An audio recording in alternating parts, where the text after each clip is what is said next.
Estabas comentando o tema do transporte. Hai transporte urbano aquí en Ourense, pero que pasa? Que non se está escoitando a xente, que hai moita xente maior, cada vez a población se vai facendo máis bella, que ao mellor, o que para nós non é unha distancia importante, 400 metros, pois camiñar para eles, ademais nunha costa que desde 12 de outubro, que é onde para a última parada do autobús ata o centro da ponte de Saúde, pois hai que subir todas as escadas para arriba, e o que está pedindo a xente é que lle deixen mesmo no centro de Saúde. Non creo que, se se fai unha reorganización do que é o transporte, pois escoitar un poquinho a xente se podría facer, non é unha cousa que considero moi difícil de conseguir.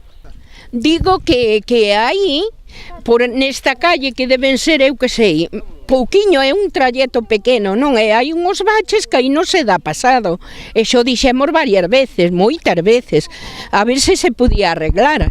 Pero claro, non tratan de facer, non sei se é que non se pode, pois non o sei, pero claro, oye, as cousas aquí cando chove, bueno, ben vedes o que pasa aquí, que está todo inundado de agua.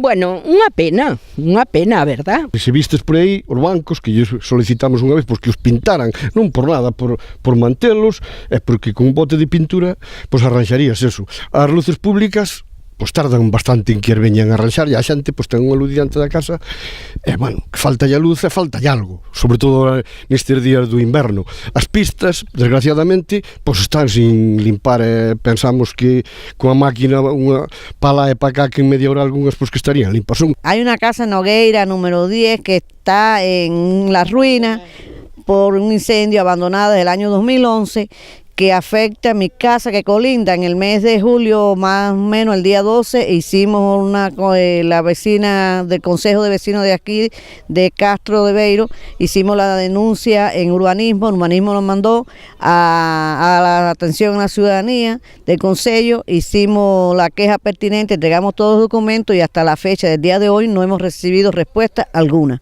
Dice que eso demoraba y que a lo mejor pasaban los años y nunca se sabía nada.